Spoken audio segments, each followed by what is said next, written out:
The following podcast is a W2M Network original production. Visit W2Mnet.com for all of our other great podcasts, plus news, reviews, articles, and opinions from the worlds of wrestling, video games, football, and entertainment.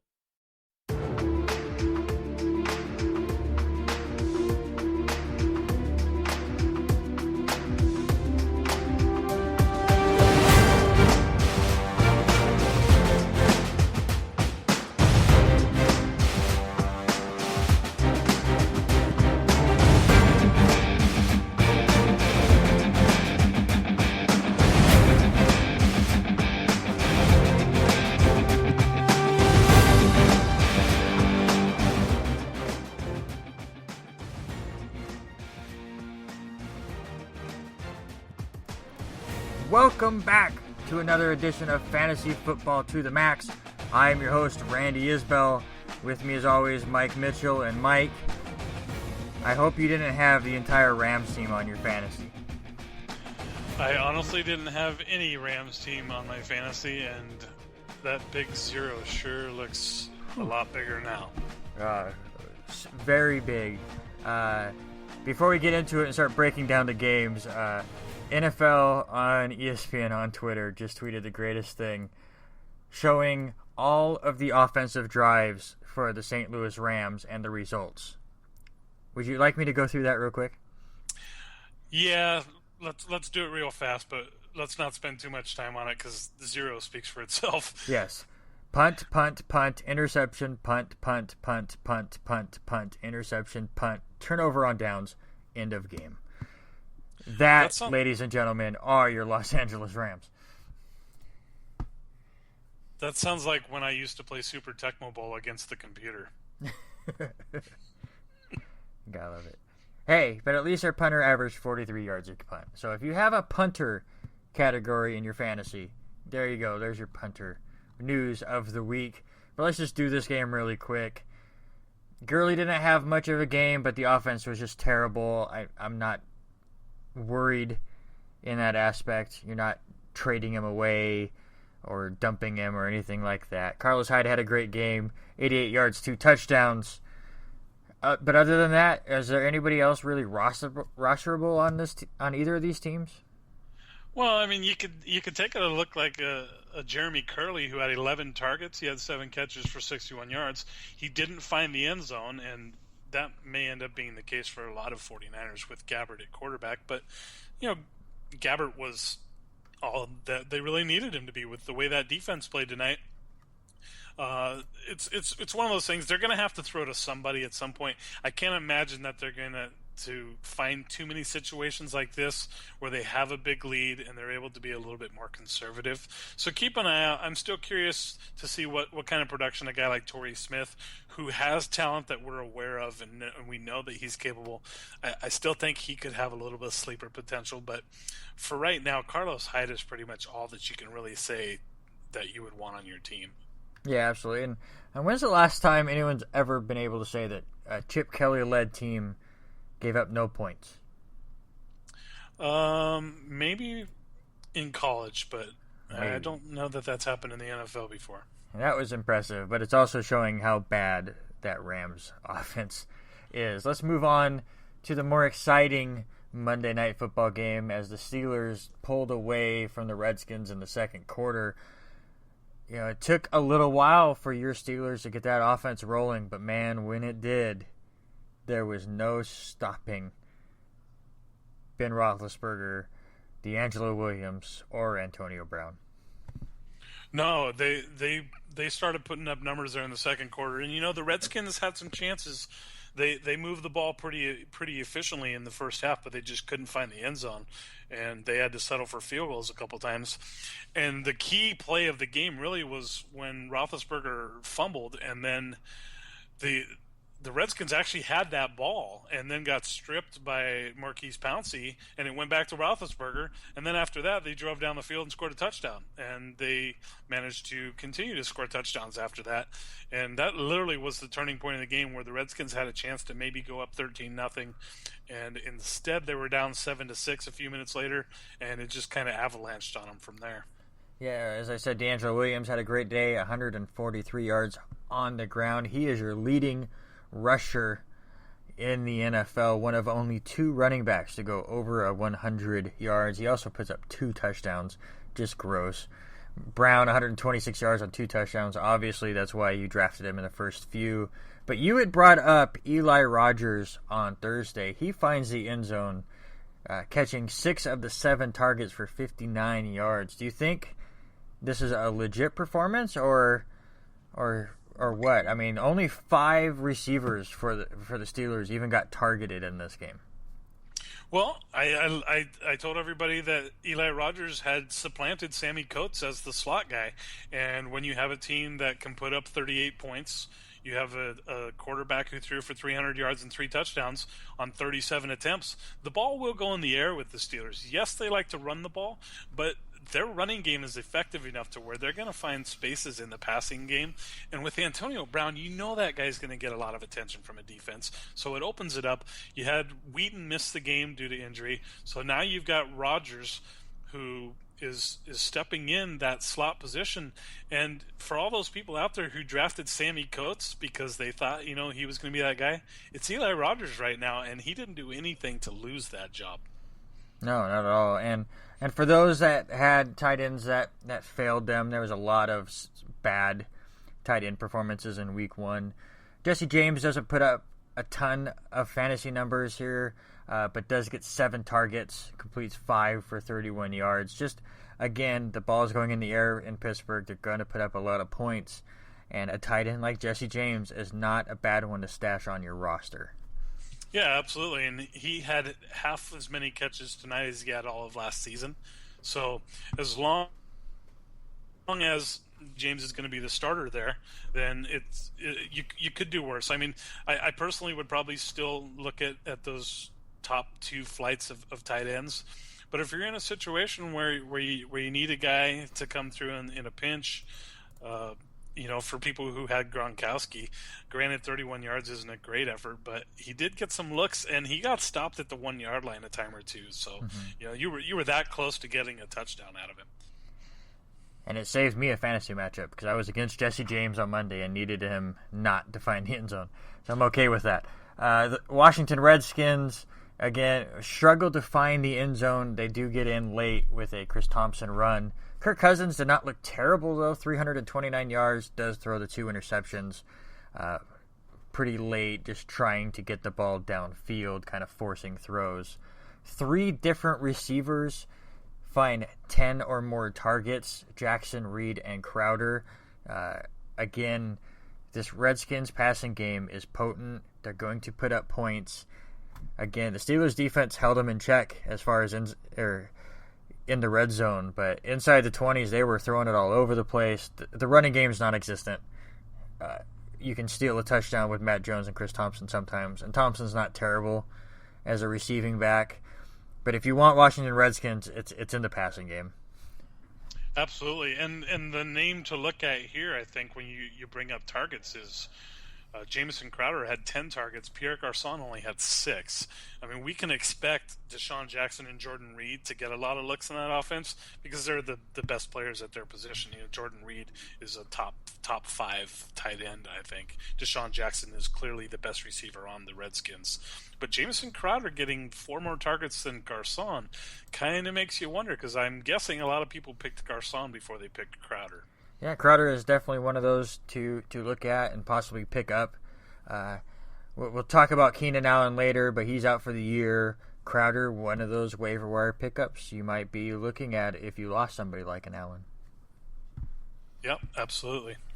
All right, let's go back to Thursday night with the Super Bowl rematch, the Carolina Panthers and the Denver Broncos. And Mike, you brought it up. You thought this could be a week to sit Cam Newton because of that defense, and he got banged up and beat up, but he still puts up 20 points because of that running.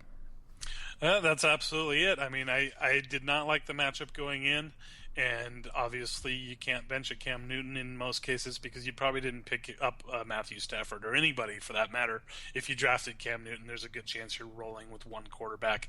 And he still rewarded you with a pretty decent effort because he picked up 11.4. But I mean, he got beat up bad. I mean, it's almost one of those things where you're just glad he got out of there and survived that game. To be honest with you, and I wish I'd have had the guts to pick Denver because I really seriously was thinking about it, and it was because of that rookie quarterback on the other side that stopped me.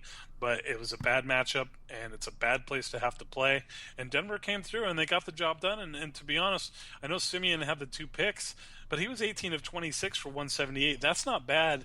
And C.J. Anderson looked really good against a pretty darn good Carolina defense. Yeah, absolutely. See, I loved how C.J. Anderson was running the ball. As you said, Simeon getting his first start, looked composed, looked calm and collected.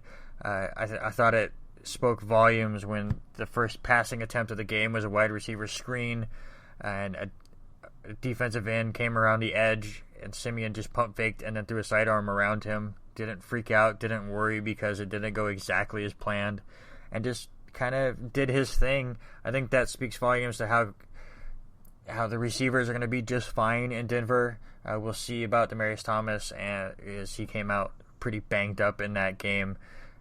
We'll kind of see how the doctors evaluate him, and we go from there. We'll talk about him more on Thursday, but I think this offense will be fine with Simeon losing, and aging Peyton Manning. Do you see the drop-off that everyone was thinking? I think if you compare Simeon to last year's Peyton Manning, I don't think the drop-off is going to be that significant.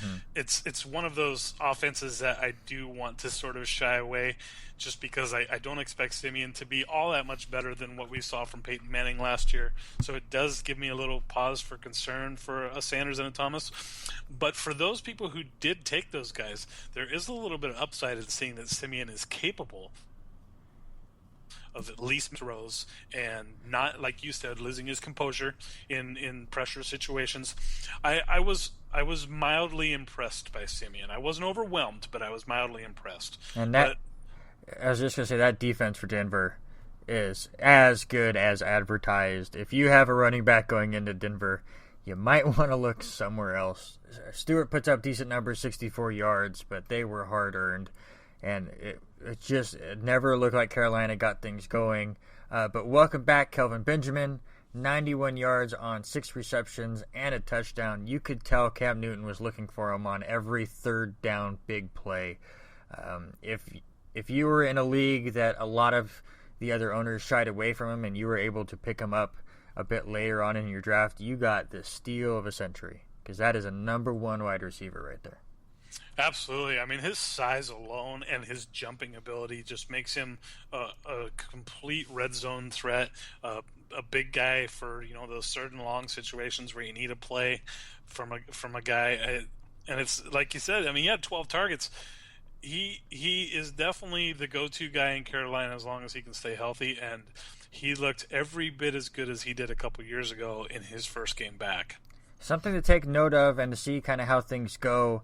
Maybe it was just game flow and Cam Newton getting completely pressured on every pass and just going to his go-to guys. But Benjamin and Olsen combined for 21 targets. The rest of the team combined for 10. I mean, Devin Funchess was targeted 4 times, caught 1 ball for 9 yards. Ted Ginn Jr. was targeted once. Are you worried about Ginn Jr. and Funchess going forward, or do you think it was just because it was a tough defense? Ted Ginn Jr. is one of those guys. He's probably going to have 2 or 3 games where he puts up 120 yards and has a touchdown or 2 on 3 catches, but he just doesn't get enough looks for my liking.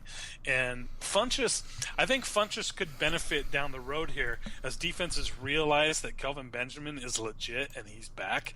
I think that's going to help Funchess out a little bit.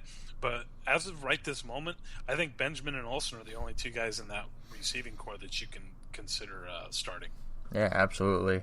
Let's move on from Thursday to the big slate of Sunday game, which almost all of the games came down to the wire. It was a blast to watch. I believe only one game finished with a double-digit winner, and I want to say 3 games finished with a 1-point victor, which was an NFL record.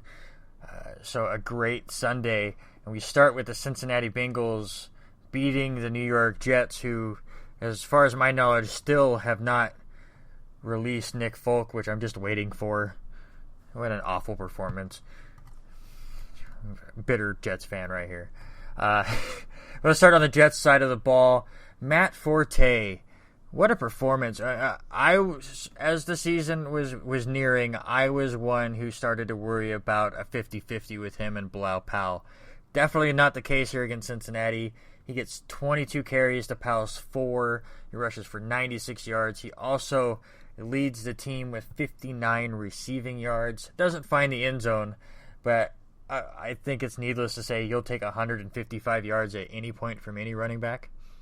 Absolutely. I mean, even though, like you say, he didn't get a touchdown, 155 yards is very impressive. And he did get the lion's share of the carries, and he got a reasonable amount of receptions. I mean, only Quincy Enunwa and Brandon Marshall had more targets than Forte, and Forte still put up more yards. And it was just one of those things where it was almost like it's Forte or bust for the Jets as far as the way their offense looked.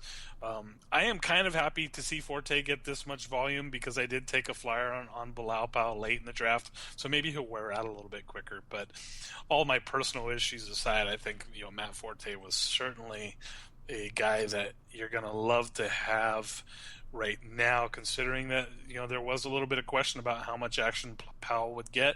Forte certainly looks like he is the main guy there. Yeah, and Decker and Marshall struggle a little bit. Decker finds the end zone. The Bengals defense is pretty stout. But you brought up one name that I wanted to bring up. He was a name that I had kind of thought about bringing up as far as a sleeper wide receiver, but I didn't want to seem homerish. But Quincy Enunwa is the real deal. I saw a stat today that over 70% of passing plays by the Jets last year came in 3 wide sets. They have no tight end to speak of, so usually there are 3 wide receivers out there. Most of the focus going on Marshall and Decker, so Enunwa is going to be on the field plenty, as he had on Sunday with the 8 targets. He's going to see the ball quite a bit. So he's one of those names to kind of think of in slightly deeper leagues or possibly as a flex play. Not a name most people would think of, but he's going to see action on a Jets team that I still say the offense is better than people think.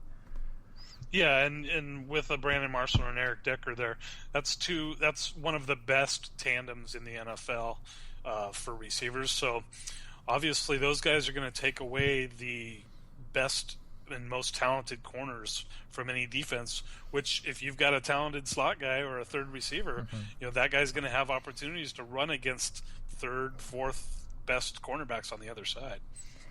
On the Cincinnati side of the ball, Andy Dalton looked absolutely incredible.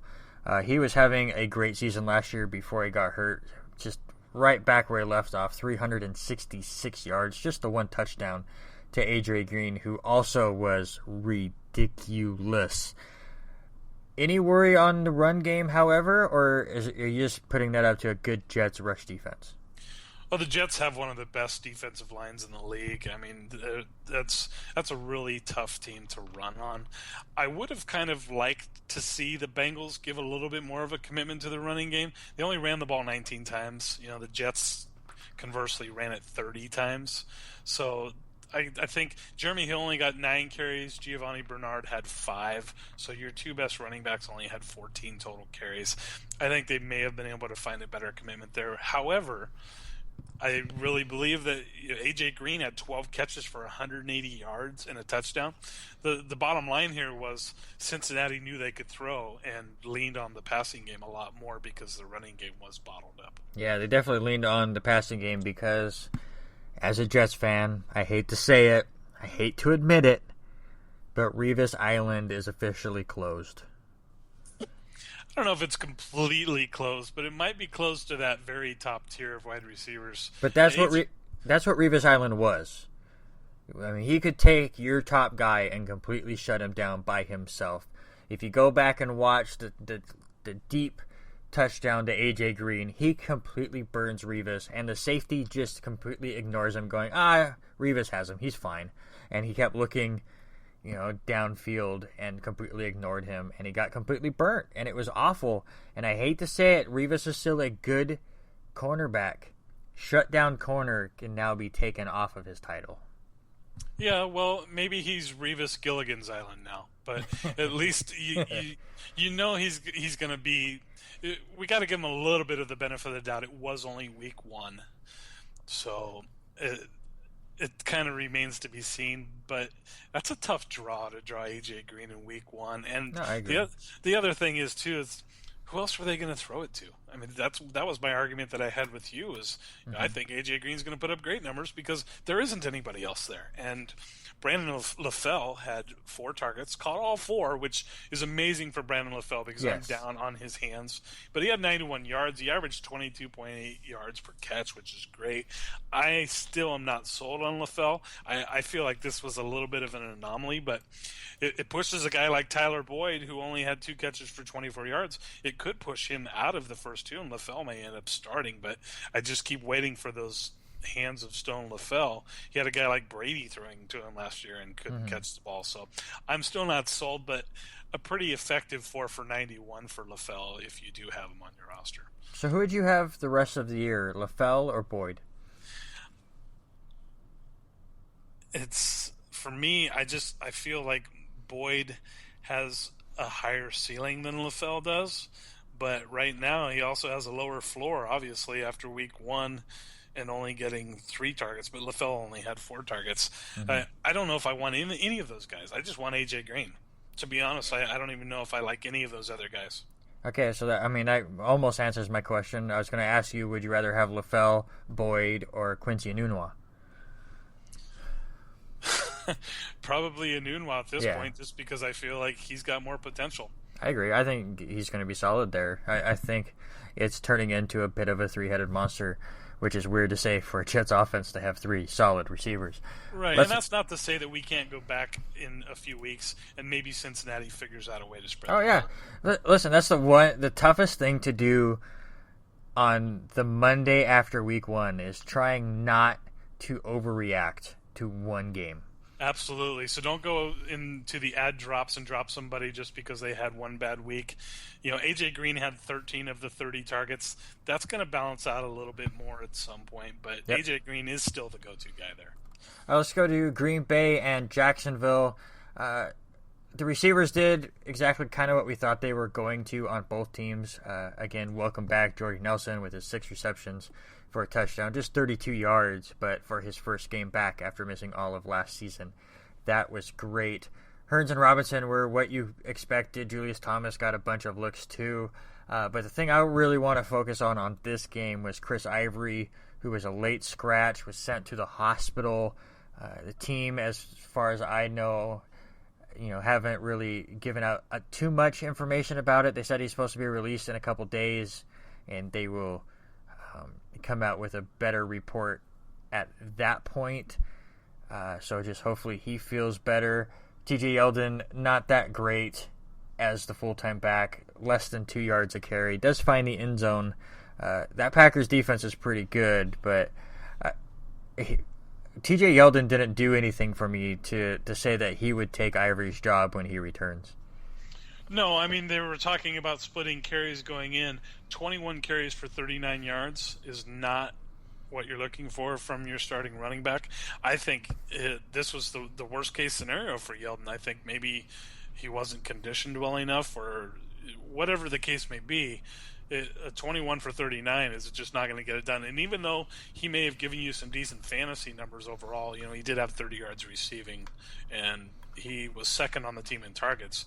But a lot of that was because Jacksonville fell behind and was trying to make up some ground there. But that's a scary situation for Yeldon owners if you don't have Ivory, because if Ivory checks out, he's probably going to get certainly his share of the carries, if not the job outright over Yeldon. Yeah, absolutely. Eddie Lacy not having the best day, but only gets 14 carries. I watched a lot of this game on Sunday. And listen, both defenses were better than I think any of us gave them credit for. And the second half was a lot more of a defensive battle than the offensive slugfest we thought it was going to. But I just want to bring up one name, see what you think about him. Devontae Adams. Everyone just gave up on him last year when he had the chance to be the number 2 with Nelson out. Now that he's 3, he goes, 3 for 50 and a touchdown. Do you think having Nelson back and kind of having that Enunwa feel where, now he's the slot receiver and he gets the underneath stuff, do you think that actually helps Adams and he could be fantasy relevant again? Absolutely. That was the same problem with Randall Cobb last season. I didn't feel like Randall Cobb was a true number one. They have their true number one back, and that's going to only help Cobb and give a guy like Devontae Adams some fantasy relevance. Anytime you have a prolific offense, which anytime you have an Aaron Rodgers, you have a prolific offense, and you have the true number one there, those guys that come in behind them don't have to take on the number one corner on the other side. They're going to produce better just because they're playing against lesser talent. So Devontae Adams is very possibly rosterable. Same thing with an Eli Rogers over in Pittsburgh that we discussed earlier. Mm-hmm. Those situations are improved when that true number one is there because you're not up against the number one corner. Yeah, absolutely. Let's move on to the Buffalo Bills and the Baltimore Ravens. An ugly game, to say the least. A start in Baltimore. The rushing game is awful. I mean, we expected this. But the receiving game is interesting. Mike Wallace, second in the team in targets, led the team with 91 yards and a touchdown. Kamara Aiken, just 2 targets, caught both for a total of 14 yards. Does Joe Flacco like going to Wallace and Smith more than, say, an Aiken right now? Well, Mike Wallace hit a home run, obviously, with that 66-yard touchdown.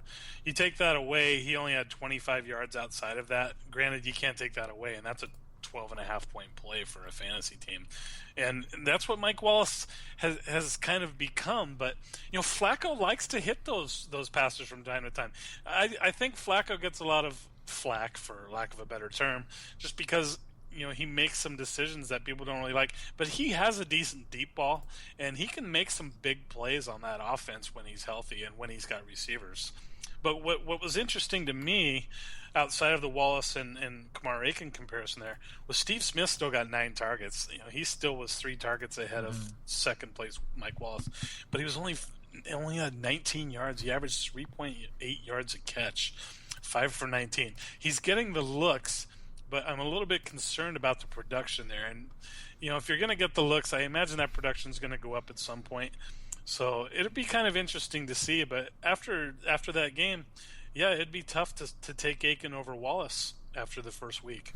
Yeah, but again, the running game not good. My only takeaway there is if Kenneth Dixon is available in your league, pick him up, because once he is healthy and ready to go, it's going to be his job, because West and Forsett just cannot do it.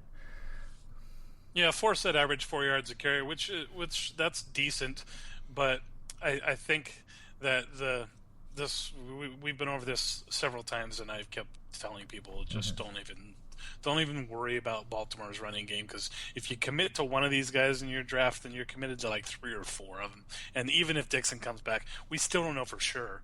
I mean, if there is a guy to stash, that's probably the guy, but I don't know. I just can't trust any of that backfield right now. On the Buffalo side, McCoy finds the end zone, doesn't do much else, just 58 yards. Tyrod Taylor, only 111 yards passing, no touchdowns, no interceptions. But his main man, Sammy Watkins, his surgically repaired foot, giving him issues. Are you worried? I think I have to be worried, considering that Watkins is the go-to guy there, and I don't know that I can lean on a Robert Woods to make up the difference. If Watkins doesn't start producing more, then that absolutely is a cause for concern. However, Tyrod Taylor did not throw any interceptions. But I think we have to give a little bit of credit, and I'll give you credit for making the call that the Baltimore defense actually looked a lot better than what I even anticipated. And I'm still not 100% sold on them. I want to see them up against a prolific offense, not kind of a pedestrian offense like Buffalo looked like. So we'll see. Jury's still out a little bit. but they certainly game planned well for Buffalo, and Taylor was happy to just dink and dunk and didn't really test them down the field. So we'll see what happens there. But yeah, you got to be concerned with Watkins only having 43 yards and Taylor only having 111. I don't think I could start a Taylor, and I hope nobody is leaning on him as their only quarterback, because whoever your other guy is, you might want to consider starting that guy instead. Yeah, absolutely. And there are a few quarterbacks that are going to be on a lot of waivers that are probably better pickups than Taylor right now. He only averaged 5 yards completion, or excuse me, an attempt. We don't want to completely overreact, like we said. It is only week 1, but there is certainly some concern. Well, I'm not overreacting. I said he was garbage before the season. Yes. Anyways, let's move on to the Chicago Bears and the Houston Texans. Quickly on the Bears side, nothing really jumped out to me. Langford was okay, got a touchdown. Alshon Jeffrey was the man, 105 yards. Eddie Royal finds the end zone. Kevin White, 3 catches, 34 yards. Nothing surprised you here, right? It kind of went along. I think the Royal 57 for a touchdown was a little bit surprising. Because he ended up having a more productive day than Kevin White did. But that's another one of those cases of a guy that I probably wouldn't pick up. But here's your number 3 coming in, because now you have a number 1, obviously, in Jeffrey, who's solid, and maybe Kevin White, who might turn out to be pretty solid as well. So guys like Eddie Royal can be that number 3 guy and sneak in some touchdowns. Zach Miller, just 3 receptions for 14 yards. He was a big sleeper at the tight end position. Better days are going to come there. The bigger surprise to me came on the Houston side. Osweiler looked fine, just 231 yards, but he does throw 2 touchdowns. Lamar Miller is loving it in Houston. 28 carries for 106 yards. If I remember right, I don't think he had this many carries in any game with the Dolphins. Yeah, I mean, he only averaged 3.8 yards a carry, but Houston just kept giving it to him. They kept grinding it out, and I imagine that average is going to go up. But if you've got a guy on your fantasy team who's getting 28 carries, you gotta love it, because it's bound to happen. He didn't have a touchdown this week, but if you're getting 28 carries, it's inevitable that you're going to put up some scores. Yeah, absolutely. So I absolutely love Miller. On the receiving side, Will Fuller, 11 targets, 107 yards, and a touchdown. Did you see that coming at all? Absolutely not, and I think that's because we didn't have Osweiler rated all that high. I mean, I know that you were really low on him. I had him at the pedestrian level, but Will Fuller, one of those guys that kind of flying under the radar a little bit, and with DeAndre Hopkins on the other side getting all the attention, here's a guy that might be able to burn some number 2 cornerbacks. Yeah, absolutely. Trying to look up. I don't know if... And we have to look too. I mean, the Chicago defense is not very good, unfortunately. I mean, they actually played reasonably well in this game. They kept the score low. They actually had the lead going into the fourth quarter. So the defense played a little bit better than could be expected, but I think that teams with a little bit more balance on offense are probably going to take more advantage of them. But I thought the Bears actually played pretty well in this game. It just got away from them a little bit in the fourth quarter. Yeah, absolutely. And I was looking it up. ESPN has it really well placed. I'm trying to see if NFL.com does as well. But on ESPN leagues, he's only owned in 58% is Will Fuller. That number is definitely spiking if he's available in your league. To me, he's your number 1 waiver wire pickup. He's definitely in the top 3, and a lot of people are going to be looking for running backs too. And Jeremy Langford, 17 carries for 57 yards. He did get a touchdown. He only averaged 3.4 yards a carry, which could be a pause for concern. He did manage to get over 12 fantasy points, but again, that was a guy that I had mentioned that his job to me doesn't feel real secure. Jay Cutler, real quick, 16 of 29, 216 yards, a touchdown, and interception. That's really against that Houston defense probably about as close to what you could have expected from Jay Cutler. He didn't really give that game away, which is one of the biggest concerns that we would have with the Jay Cutler. He was serviceable at quarterback, but obviously he didn't go out and win the game either. Yeah, let's move on. The Philadelphia Eagles took it to the Cleveland Browns, who were just a mess all day. I was hoping for junk time, but we'll get to that. Let's start with the Eagles with the biggest surprise of them all. Carson Wentz, 278 and 2 touchdowns, led his team to a victory. I thought the Eagles were just going to implode. I was thinking maybe they even win just 2 games. This offense was going to be awful. But no, he looked good. Matthews, 77 yards and a touchdown. The other Matthews, Jordan Matthews, led the receivers 114 yards and a touchdown. How much of this do you credit to the Eagles, and how much do you credit it being if it's just the Browns defense that's just awful? I think it's a little bit of both. Jordan Matthews, by the way, he had 14 targets, so that's a big number. 114 yards and a touchdown is great. What really surprised me is I thought Carson Wentz played really well. I was impressed, even if it was against the Cleveland defense, which might have been the absolute best possible thing that could have happened in Philadelphia, and that's why I took the Eagles and told you, I can't see the Eagles losing at home to Cleveland, even if you do expect them to go 2-14 and try for that number 1 draft pick. And obviously, the big news here is losing Robert Griffin for at least half the season. That's a huge loss for Cleveland. They're now taking a step back to where they were in the past of who knows who's going to be quarterback. They're going to try and find somebody. Obviously, we'll start in one place and move forward. But losing Griffin and the upside that he may have been able to bring to Cleveland, that's kind of a death blow to a team that may have been dead on arrival anyway. Yeah, I never thought they were NFL relevant, just fantasy relevant. I like the strong arm of RG3 getting it to those deep threats, but a fractured bone in his left shoulder, as you said, he's now on the IR. They will turn to Josh McCown, most likely, as their starting quarterback going forward, until they find something better.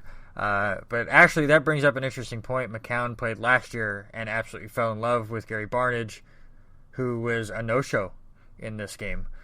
So we'll see if he bounces back, maybe go and find a worried Barnidge owner and try to trade for him. It would be my best guess, because he is the love child for Josh McCown. McCown, that's his favorite man. So now that McCown's back, I think Barnidge becomes a top 5 tight end again.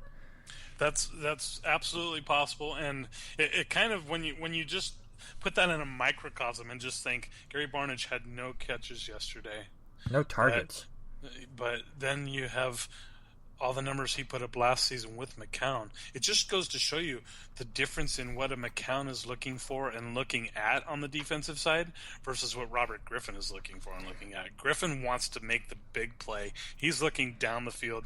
McCown wants to be a game manager, and he wants to take the short dink and dunks. Yep. And this favors Barnidge every which way. So that brings me to my next point. Yes, it favors Barnidge, but what does this do to a Corey Coleman, the Terrell Pryor, or the Josh Gordons, who returns week 5? Does this drop them down because they are the deep field threat? Josh McCown doesn't throw it deep. I actually think this helps Pryor actually more than the other two, because he's a bigger receiver. He's a tight end size almost with the speed of a receiver. I think Josh McCown is going to like him a lot, but I'm worried for Coleman and Josh Gordon. Yeah, I think Josh Gordon has the talent level if he comes back, close to where he was, to burn people. So he may still be able to make plays just on his talent and ability to get open alone. I think this hurts Coleman and Pryor, to be honest with you. I agree with you that Pryor being such a big target might not be able to take too much of a hit here, but I really feel like on the overall, it's going to hurt all 3 of them a little bit. Yeah, well, only time will tell, but again, my main fantasy advice, find the distressed Barnidge owner and steal him from him. Let's go to Tampa Bay and Atlanta. Jameis Winston, 4 touchdowns. Is this legit? Absolutely. I think it is legit. I think the Falcons' defense is a little bit on the weak side, but Jameis Winston was an arrow-up guy going into here. He was one of those bottom-of-the-second-tier guys. I don't know if we can expect him to throw 4 touchdowns every week, but I think Jameis Winston is one of those guys who's making sophomore strides, and he had a really big game. And fair enough to say he kind of carried the team, to be honest. Yeah, absolutely. Loved Evans, 99 yards and a touchdown. On the Atlanta side, Matt Ryan throws for 2 touchdowns. One to Sanu, who looked great in Atlanta. He's a perfect fit. Also finds Julio Jones. The big story here, Tevin Coleman led the team in rushing yards with 22. But he also led the team in receiving yards with 95, while your boy Devontae Freeman just 11 carries for 20 yards, giving me the first You Betcha challenge quite easily. Are you a little worried about Freeman? Is Coleman the number 1 pickup here? How do you feel about the Falcons? Well, I think if you have Freeman, you certainly want Coleman. Somebody took him in like the 8th round of our draft, so I didn't get that luxury. But yeah, I'm a little bit concerned just because the carry share was 11 for Freeman, 8 for Coleman. But I'm not completely concerned here because Tampa Bay really just jumped on Atlanta in those middle quarters there and took a big lead. So I think Atlanta kind of got thrown out of what they want to do on offense. I kind of want to see a little bit more before I jump off a bridge. But there is certainly some concern there. All right, let's move on to the Minnesota Vikings and the Tennessee Titans. And Sean Hill, where's your starting quarterback? Doesn't do a whole lot, but Stefon Diggs gets over 100 yards. The main story, however, for Minnesota, Adrian Peterson, 19 carries for 31 yards. Scared, worried, or just one game? I think a lot of it's Sean Hill related. I think they dared Sean Hill to do something to them, and Sean Hill couldn't necessarily make that happen. I think Bradford will be an upgrade and at least make teams have to respect the passing game a little bit more than a Sean Hill. Which, Sean Hill, 18 of 33 for 236, wasn't terrible, but I think Tennessee went in there with the mindset of we're not going to let Adrian Peterson beat us. Yeah, absolutely. And yes, 1.6 yards per carry does scare you. But once they started to pull away, it was because of the defense scoring. So the offense really wasn't out there that much in the second half, which would have been time for Adrian Peterson to shut the door on this game. So I think not time to worry just yet, but we'll see how things go. And I agree, once Bradford's out there, maybe they can't just key on the running game as much. On the other side of the ball, the Titans, Mariota throws the ball 41 times, throws 2 touchdowns. Your leading receiver and also your leading target getter, Tajay Sharp, is he legit? Yeah, he was one of my sleeper guys to take a look at. If you look at the guy on the other side, Rashard Matthews, only 3 for 26 and 4 targets. Tajay Sharp getting 11 targets. That was 4 more than anybody else on the team. He had 76 yards. Mariota made some that the pick 6 was kind of brutal, and it changed that game. I mean, Tennessee was leading this game 10-0 at halftime, and then they just decided to make some really bad plays down the line. What was interesting to me was the share in the rushing.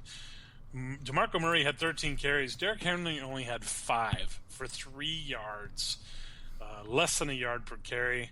DeMarco Murray wasn't great, 42 yards. He averaged 3 yards a carry. But it was one of those things where we weren't quite sure what the split would be there. After week 1, it looks like DeMarco Murray is clearly entrenched as the number 1, but keep an eye on it. Yeah, I think he's definitely the number 1 to start. I think they're going to slowly bring in Henry. Just Minnesota's defense is stellar, so you weren't really going to be able to run on them either way. Let's get to the exciting Oakland Raiders and New Orleans Saints matchup. Drew Brees, 423 yards, 4 touchdowns. This team throws it all over the place. Just 22 rushes for a team. Ingram had 12 carries for 58 yards. But, I mean, you just look at it. Willie Snead, 172 yards, including Brandon Cooks, 143 yards with that 98-yard touchdown. You just want anybody that's going to catch the ball for the Saints, right? Absolutely. Drew Brees is kind of one of those guys that got pushed down below the Cam Newtons and the Andrew Lucks and the Russell Wilsons. But Drew Brees is the guy who's been consistent for years. Since 2006, we brought that up in our quarterback podcast, that you cannot go wrong with a Drew Brees as your quarterback in fantasy football, because he's the one guy who has done it for a decade. And we saw vintage Drew Brees yesterday. He completely lit the Raiders up. On the Oakland side, nothing really shocking. Jalen Richard breaks a 75-yard touchdown, which I think is going to get him picked up by a lot of teams. I would avoid him. I think there's other waiver priorities that you need to focus on. What do you think on Richard? I think Richard is the third-string running back. So if you want a third-string running back on your team, yes, he had one great run. He broke it off, scored a touchdown. It was 75 yards. He only had 2 carries other than that. So if the Raiders were really, really excited about what he did, they'd have given him the ball more, but he only touched the ball 2 other times. Yeah, anything else to take from the Raiders? I think everything else kind of spoke for itself and what we expected. I thought Amari Cooper getting 11 targets for 137 yards, that was pretty impressive. The Michael Crabtree grab for the 2 points was phenomenal. That's one of those gutsy calls if it works and bonehead calls if it doesn't. I'll give credit to Oakland for executing there and Crabtree making a great play. And Crabtree had 87 yards and 9 targets. So he's one of those guys that may have slipped through the cracks for some people. So it might be someone that you want to take a look at. Yeah, you want my thoughts on the 2-point conversion? Listen to Football to the Max on the W2M Network. A cheap plug for another one of the podcasts that I do, and we'll be recording shortly after this. San Diego Chargers and the Kansas City Chiefs. San Diego jumped out in this game, which just changed the whole dynamic. Alex Smith, 363 yards, 2 touchdowns. They only rushed the ball 19 times, but Spencer Ware, man, did he look good, both in the running game and in the receiving game. Jamal Charles owners, are you a little worried that when he comes back, this is going to be a 50-50 split, or do you think that when Charles comes back, he takes that spot back? Well, we brought it up in previous shows that is kind of a 50-50 situation, because I think Kansas City has to look at the end game here. They've had trouble getting Charles healthy when it comes down late in the season in the playoff time, and having him in better shape when they get near the end of the season, they're going to want to give the ball to a guy like Spencer Ware, especially 11 carries for 70 yards. 7 receptions for 129 yards. The guy was almost had 200 yards and a touchdown all told. I think Spencer Ware has at least given himself every reason to get a 50-50 split when Charles comes back, if not even a 60-40, just to kind of ease Charles back into the season. I think Spencer Ware at least gets one more game of some high volume.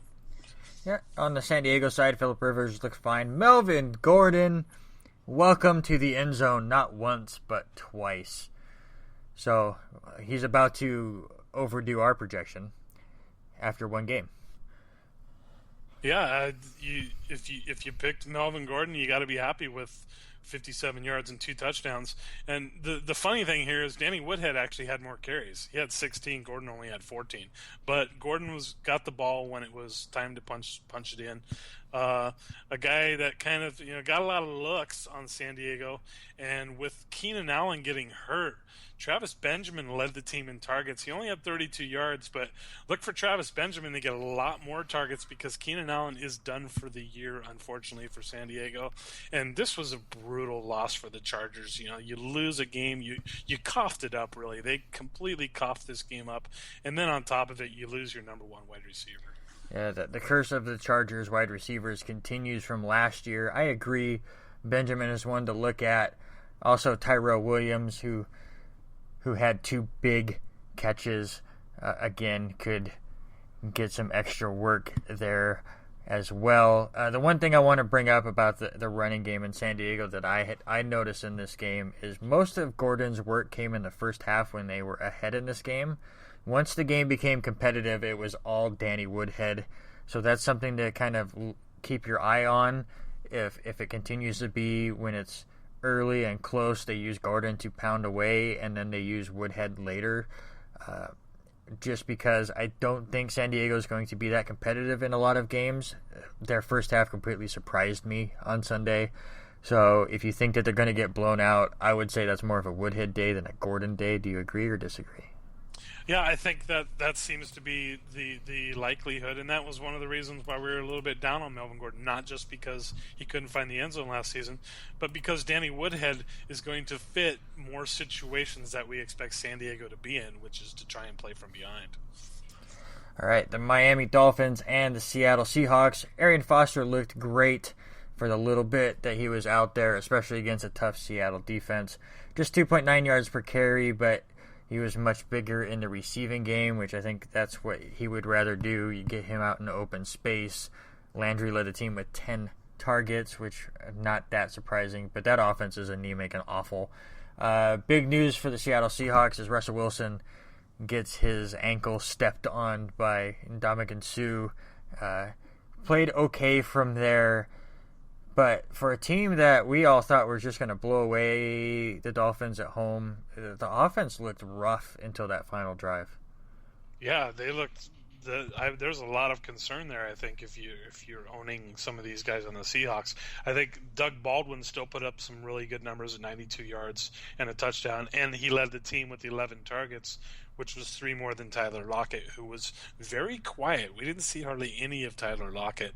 And I think Ndamukong Suh leads the NFL all-time in most quarterback ankles stepped on, even though this didn't look like it was one of those intentional things. It seems like it happens at least 2 or 3 times a year that Suh steps on a quarterback's ankle. So he seems to be very talented at that, aside from his raw talent alone. But yeah, Michael leads the team in rushing and also just looks like the better back here week 1. Rawls still trying to get fully healthy. So keep an eye on that competition as it gets going, as Rawls gets a bit more healthy. It's tough for me to say start either of them with a lot of confidence unless it's like a flex play. Yeah, especially when you look at the fact that they were playing against the Dolphins defense, which was not a very good rushing defense last season. So you got to kind of scratch your head here. How do they not get more than 66 yards? You know, Christine Michael 4.4. Thomas Rawls only averaged 2.7 yards per carry on 12 tries against that Dolphins defense. That's a concern if I have either of those running backs right now. We'll see what happens. There's even been whispers of Marshawn Lynch coming back. Stop it. Beef and happen. But if he came back, if Marshawn Lynch came back, would he regain his job as the starting running back? I don't care. Marshawn Lynch is the dumbest. Don't get me started. I'm going to probably have to talk about it in the football podcast.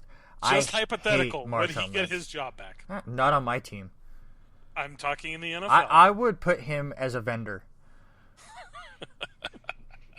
All right. Okay. So you don't want to answer the question, is what you're telling me. Because I don't want to see him come back. Okay, how about this? For somebody that absolutely hates talking to the media, that dude loves the spotlight, loves the attention. He's an asshole. I can't stand that dude. And everyone hates Kaepernick. It drives me nuts. Beep. Oh, was our beep delayed? Sorry, folks. Sorry. Yes, I know what you're saying, but I'm just curious. If he came back to the team, would he get the start? No. Maybe not right away. Let's say 3 weeks after he came back. Is he the starting running back for the Seahawks? No. I disagree. And it might not even matter, because if that offensive line continues to suck and Russell Wilson gets hurt, that team's done. That is true. They need to figure out how to protect him. Let's move on back to fantasy relevance here before I lose my mind. The Detroit Lions and the Indianapolis Colts. No fantasy relevance here. This was a boring game. No, just kidding. Stafford looked great, 3 touchdowns. Andrew Luck looked better, especially in the second half as he got things going. He throws for 4 touchdowns. But the big takeaway for me on either side is Theo Riddick and Amir Abdullah, who both, I want to say they combined for 108 rushing yards and they combined for 120 passing yards. They are legit passing threats and must starts, I think, in fantasy leagues because Stafford is using them so much in the passing game. We talked about it all preseason. I expected Amir Abdullah to look a lot better. We knew Theo Riddick was a top 5 receiving option coming out of the backfield, and we discussed how the Lions are just a more balanced team. And we even said the last 8 games when they switched their offensive coordinator and brought in Cooter, that team just was completely different. And they have talent on that roster, and they're finally starting to use it. And Marvin Jones, 4 for 85. I know those aren't tremendous numbers, but they're not bad. But it gives them more options. And, Matthew Stafford spread the ball around a lot, but Marvin Jones had 10 targets. So if Marvin Jones is somehow still available in your league, which he may be in some, that's a guy you might want to look at picking up along with a Theo Riddick, and maybe you can catch somebody off guard and trade for a guy like an Abdullah and not have to spend a lot, because I agree with you. I expect those numbers to continue to be productive. Stafford looked great, and it was a very impressive offensive display by Detroit. Yeah, I've really hated myself skipping out on Stafford on a few leagues now, as that offense really does look as great as we were hoping it would be with a more balanced attack. Maybe they can get Calvin Johnson back, and maybe he will work great. No, stupid. Yeah, and there you go. I mean, him leaving, now all of a sudden they've got to spread the ball around. Stafford did very well at that. On the other side, obviously, Andrew Luck was also very good. 4 touchdowns, 385 yards. This was an old-fashioned shootout. It was a gunslinger game with Stafford and Luck. Frank Gore had a serviceable 14 carries for 59 yards. The interesting thing here, Philip Dorsett actually led the team in yardage with 94 yards. And just to let people know, Jack Doyle had 2 touchdowns. I don't endorse you picking up Jack Doyle. Yes. I think this was just one of those enigma-type games where a random guy just had a great day. And, don't rush out and pick up Jack Doyle. Dwayne Allen is still going to be the guy. Dwayne Allen had 53 yards and a touchdown. But it just goes to show there's a lot of weapons on that Indianapolis team too, and guys like Jack Doyle can have a big game once in a while. It actually brings up a great story from Sunday. Yes, I agree with the Jack Doyle situation, and Dorsett is going to be good just because that offense is great. But as you said, they went down early and just started gunslinging it all over the place to get back into it. But it brings up a story because I was at a buddy's house on Sunday watching football games, and my girlfriend was there and his wife was there, and we were trash talking the whole time and yelling for fantasy players and just having a good old time. And it comes to the afternoon games, and it's getting late in the Lions and Colts game, and my buddy's wife is leading her fantasy matchup, and she had everyone go in the morning. So she was completely done, and all that she was up against was Dante Moncrief. And she needed him not to get, 15 fantasy points. And he goes out and gets a touchdown early, and it was looking a little scary. Well, when Jack Doyle gets that second touchdown, if you wish to, go back and watch the replay, because he is cutting up or to the left at the end zone. Right behind him is Dante Moncrief cutting to the right, and as Doyle jumps up and catches the ball, you see Moncrief right behind him jumping up as well. So if Doyle missed it, Moncrief was going to catch the second touchdown and win the game. You should have seen her reaction to play. It was the best thing ever, and it's why I love fantasy football. Oh yeah, fantasy football. All those stories are great. That's just another wonderful story. I mean, I've won games on Hail Marys at the end of games by being down by a point and having a quarterback throw a Hail Mary interception to put me up by 1 and win a game. That's what we love about it. We love those types of situations, and that's what makes every game relevant as opposed to just your favorite team. Yep, absolutely. And let's move on to another one here. The New York Giants and the Dallas Cowboys in a great divisional matchup. Eli Manning, sir, 3 touchdowns. 1 to Shepard, 1 to Cruz, and 1 to Donnell. No touchdowns for Beckham, but he looked great. But thank God, Victor Cruz, welcome back, sir. One of my favorite parts of the whole weekend was seeing the salsa dance. Absolutely. I mean, the guy's been out of the league for so long.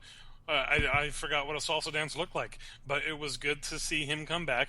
He and Sterling Shepard both had 4 targets and close to the same amount of yards, and they both had a touchdown. Odell Beckham had 8 targets and 73 yards, Shepard and Cruz got the touchdowns. Larry Donnell, I think we brought him up as one of those kind of sleepery guys, and he did put up a touchdown, only 15 yards. That was his only catch, but it was for a touchdown, so he kind of rescued if you had to take a guy in a pinch. You got 7.5 out of him. The interesting thing to me in this game was Rashad Jennings, 18 for 75. That's respectable numbers. Yeah. Shane Vereen was the only other guy to touch the ball. He only had 6 carries. So, Rashad Jennings kind of clarified the running game maybe a little bit for the New York Giants. And listen, Eli Manning throws for 3 touchdowns, just 207, and you were talking those targets, and they do seem a little low compared to how much I've been hyping them up. But let me put this in perspective for people. Dallas held this ball for almost 37 minutes of this game. You go back and you just look at the drive charts, and you have a 15-play drive for Dallas for 8 minutes, a 15-play drive for just under 8 minutes, and that's how they started the game. Their game plan was to hold on to the ball, keep that offense off the field, and they did a great job. Other than their first punt by the Giants, the next 2 drives, 4 plays, 75 yards, a minute and a half, touchdown.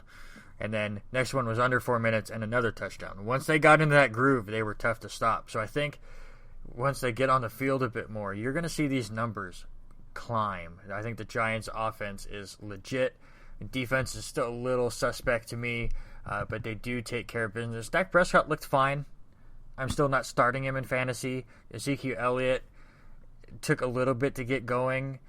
Just 2.5 yards per carry. Does find the end zone on a nice run. I still don't see him as a first-round talent, but if you have him, I think you're going to be just fine with him. But the key to me, and I'll see what you think, once again, that rookie quarterback has found his 2 favorite targets, in my opinion, and that's Jason Witten and Cole Beasley, and those are 2 main targets on the waiver wire. Well, I don't know about the Cole Beasley part. That one I'll kind of wait and see, but, Terrence Williams... And, of course, he's going to be in the doghouse after what happened at the end of that game where he didn't go out of bounds. I don't think so. Well, he might be a little bit. Cole Beasley, to me, it was one of those things where I kind of want to wait and see before I do anything crazy with that. But the Witten part, I think, is very interesting, and it goes along with what we've been saying, rookie quarterbacks and tight ends. Jason Witten had 14 targets, which is a large number. By comparison, Dez Bryant only had 5, including 1 catch for 8 yards. Are you worried if you have Dez Bryant? Absolutely, and it's the exact same reason I just said. Dak Prescott, has been playing on the second-team offense for most of the offseason.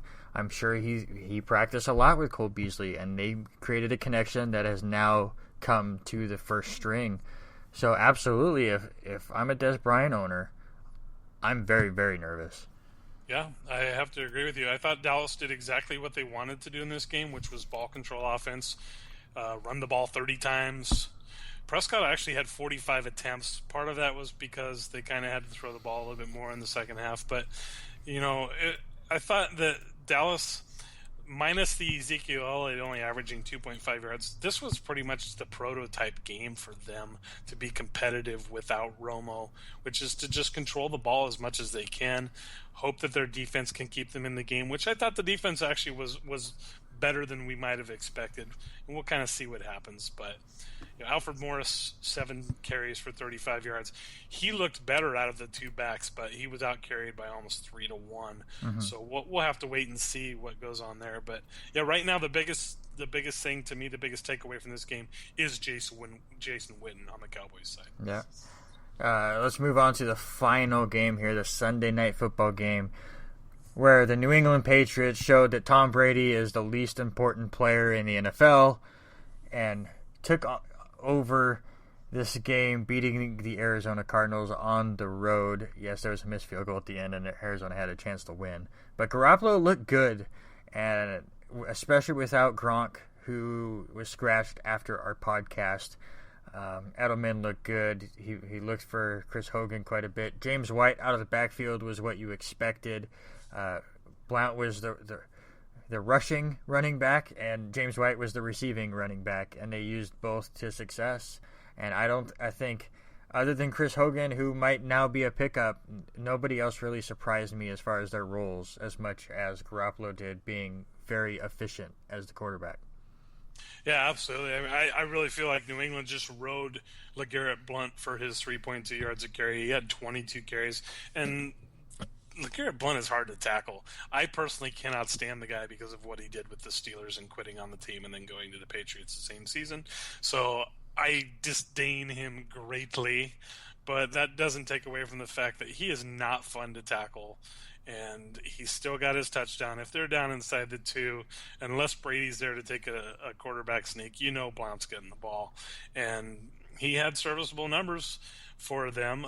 Julian Edelman, still the favorite target there with his 7 targets, 7 catches. And Julian Edelman, I don't know what it is about that guy. He always seems to be open. Granted, he doesn't run up the field very much. He runs a lot of short patterns. But I don't know how the Patriots can always manage to go from a Wes Welker to a Julian Edelman and just have these guys that are always open 5 to 10 yards down the field. Always. Yeah. I mean, yes, they catch it 5 yards down the field, but they have 15 yards of space around them and get their yards that way. I totally agree. Yeah, Edelman is just one of those enigmas, like a Wes Welker, who are just fun to watch. On the Arizona side, even though they lost this game, and I really felt like it just took them a little while to get going. Nothing really worried me here. Palmer throws for 2 touchdowns, just under 300 yards. Larry Fitzgerald, though, was the receiver of note. 8 catches for 81 yards and 2 touchdowns on to 10 targets. Your boy John Brown, just 4 targets and 8 yards. But I think you and I have both mentioned he is the big play receiver, and he just didn't get the big play in this game. Yeah, I thought Larry Fitzgerald was amazing. The catch he made was spectacular in the end zone, in the corner of the end zone. There was a great catch, and Fitzgerald is obviously he is the only opponent that he has in the NFL right now is Father Time. He's still a great talent, and he proved it. I still think that all these numbers are kind of balanced out by the time we get to the end of the season, and Fitzgerald just happened to be the guy this week. So we'll see what happens here. I thought David Johnson should have got more carries, to be honest with you. He only had 16 carries for 89 yards and a touchdown. He's electric when he has the ball, and I would have liked to have seen Arizona give him a few more opportunities than just the 16. But, outside of that 45-yard run, he was contained by New England. But I want that guy to touch the ball at least 20 times if he's running the ball for me. Yeah, absolutely. And it could have just been they were getting him going. You have to remember last year he had the hamstring issue, so he had a very slow start to the season. So maybe they were just kind of working him into the offense, not trying to blow him up now before, again, Arizona's looking at January, not September. So maybe just kind of working it in through the system. Again, a missed field goal cost them the game, so I don't think they ever went, well, we really need him right now, and not using him cost them the game or anything. But to me, we already brought it up, those 3 wide receivers. We talked about who you wanted more during the drafts, but now that the drafts are over, I don't care which one you got. To me, they're must-starts every week. Yeah, if you've got one of them, it's going to be hard to bench them. I unfortunately benched Fitzgerald in favor of Golden Tate this week because I thought Indianapolis' secondary with all the injuries was going to be beat up, and it may have cost me, but I don't want to go into that. But all right. It's the takeaway is start those guys every week because Palmer is going to, I think, settle down a little bit. I'm really shocked they lost this game at home to Garoppolo, to be honest, but don't give up on them yet. All right, so I can't find anywhere on an ESPN that gives me ownership percentages, so I can't put rules to this. But I just want a quarterback, a running back. Let's go all 4. Let's go quarterback, running back, wide receiver, and tight end. 1 waiver wire pickup in each of those positions that you want to target. Let's say you had an RG3 as one of I'm speaking now. You had RG3 as that junk time guy that you mixed with a Kirk Cousins or a Matthew Stafford, which Stafford looks great, so you might just roll with him anyways. But you had a dual combo quarterback situation, and now you're without RG3. Who are you picking up on the waiver wire to replace him? Well, I think we have to look at guys that probably didn't get drafted or may well have not gotten drafted. I'll give you 2 at quarterback. Matt Ryan looked pretty good, and granted, they fell way behind, but 334, 2 touchdowns. He put up 24 fantasy league points. That's a guy you might consider. And another one is Andy Dalton, who played against a really tough defense, 366 and a touchdown. He only had 16 points, but that's against the Jets defense that is pretty solid. And A.J. Green just makes a lot of plays. So those are 2 for me. Yeah, just looking at it, it's I would probably go with either of you two, obviously, first to go a little bit farther, maybe a Jay Cutler, as that offense kind of gets itself figured out. He didn't have a great game, but Houston's defense is stacked. I would probably avoid an Alex Smith or a Carson Wentz for now. They put up a lot of points, but Kansas City was in that weird situation where they fell behind early and had to throw the ball. I don't think they're going to be in that many situations. And Carson Wentz, yes, he was impressive, but it was the Cleveland defense, so I'm not jumping on board just yet. Who do you have at the running back position? I think for running backs, there's not a lot that happened as far as injuries are concerned at the running back position. I was a little bit intrigued by Chris Thompson of the Redskins because I'm not sold on Matt Jones, so I would maybe take a look at somebody like that. Granted, they win against the Steelers defense, and that is the one thing the Steelers do well is stop the run. But maybe a guy like a Chris Thompson. I think we got so many guys that got drafted. It's hard to find somebody who wasn't drafted that had something in effect that may have been a little bit surprising. So I might throw a name like a Chris Thompson out there if you're looking to take a flyer on a running back. Yeah, a little bit of a deeper flyer here, but Kenyon Barner for me was only out there for 6 snaps in the game, but did do very well in those 6 snaps, got 42 yards of rushing, so I think he might steal a little bit more time. But I'm with you. There was nothing that really jumped out running back wise to me. Again, Jalen Richard is probably the main one that will get picked up because he had the big rushing touchdown, but I'm not going there. So let's go to the wide receiver, where I think is a bit more important. Obviously, Keenan Allen out for the year, and you have a lot of guys out there. Wide receiver is very deep. To me, I've already brought up mine, Quincy Enunwa, the number 3 guy for the Jets. I think his 54 yards and a touchdown would be pretty consistent, but also somebody like a Devontae Adams or an Eddie Royal, those number 3 guys on some of these teams are very crucial, I think. Yeah, well, and we brought up Adams, but let's bring up Will Fuller again. 11 targets, 107 yards, and a touchdown. He's a number 2. So there's a guy that you could certainly look at as Osweiler. Looks like maybe he's not quite as terrible as we all thought he was. You know, a guy like Cole Beasley had a lot of looks. I'm not sold on a Beasley yet. We'll kind of see. We did discuss a little bit Curly, but that Rams offense is just terrible, and I think the Jared Goff beginning is going to come a lot sooner than maybe we anticipated because they were just awful tonight. So I think Jamison Crowder is another guy that you might want to take a look at with 10 receptions. As far as guys that may not have been drafted in people's league, I think a Will Fuller, Jamison Crowder, maybe a Tajay Sharp if he somehow slipped through and people didn't have him on their sleeper list. So, yeah, I think that the list is a little bit deeper for receivers than any other position. Yeah, absolutely. How about the tight end position? As we had a lot of no-shows here, a lot of guys that we thought were going to do pretty well in that second tier of tight end that just weren't there yet. Who are a couple of tight ends that slipped through that second tier that you may want to look at here? Well, I look at a guy like a Jacob Tamme who had 8 targets and 51 yards. He didn't get a touchdown, but he got a lot of looks for that Atlanta team. And granted, Atlanta had to throw the ball a lot more than they wanted to once they fell behind. But he's a guy that probably didn't get drafted in your league. You know, we already brought up a Jesse James, and there's still a lot of targets there. So that'll be one that it would be interesting to see. But Martellus Bennett got drafted. Obviously, he's probably going to start for you if you had a Gronkowski and got both. And if you had only one, Bennett will be good, as even better as long as he's there. But as far as sleepers go, I think I look at a guy like maybe even a Kyle Rudolph who had 8 targets and 65 yards. I look at a guy like a Virgil Green for Denver. I brought him up a few times. When you have a young quarterback, he likes to lean on the tight end a little bit. But if you want to take a couple like deeper shots as far as big playability, Austin Seferian-Jenkins to me is always intriguing in Tampa Bay. He only gets the one catch, but it was a 30-yard touchdown.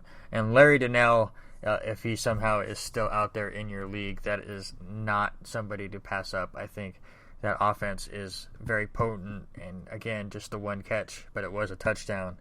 And I think a lot of touchdowns are going to come through the air for the Giants, so having their tight end's not a bad idea. Yeah, and one more sneaky sleeper we should probably throw out there who did get a touchdown tonight. Granted, he only had 3 targets, but he developed a little bit more rapport in the second half, and that's Vance McDonald of San Francisco, who we know the Niners' offense isn't that good, but they've got to throw it to somebody outside of Torrey Smith, so he might be somebody to keep an eye on also. Yeah, absolutely. So there you go. Those are some waiver wire pickups, and that will do it for Week 1, a very exciting week as it was. We will be back Thursday afternoon to break down Week 2 of the NFL. We'll go through all the injury reports that we will hear throughout the week and break down all of those matchups as well as the season has just gotten started. Mike, any last words before we send this off? Don't go crazy, folks. If you've got some of those guys that you expected more out of, don't do anything rash and drop them, and don't go out and add Jack Doyle. Make sure that you understand that it's just the first game of the season, and those NFL teams are kind of finding themselves a little bit too. Yes, and if you are playing in a league with somebody that does not listen to this podcast, go out and find that guy that it is that guy that is freaking out, and go out and steal Gary Barnidge from him. Absolutely. Or any of these other guys that struggled in Week 1 that you just know everyone's going to have a bad week from time to time. Just because it's Week 1 and it's, magnified to the 1 billionth degree right now, go and find that overreactor and pick his pockets. This is one of the best weeks to sell high and buy low. Absolutely. And we'll probably talk more about those buyers or sellers on the Thursday podcast as things kind of break down. We will also have our fantasy rankings on W2Mnet.com. I probably should have plugged that a little bit earlier in this podcast, but we will have those rankings up on Wednesday, and we will talk about those on the Thursday podcast as well. But until Thursday, for Mike, I am Randy. I hope you guys enjoyed Week 1, and we will see you for Week 2 of fantasy football.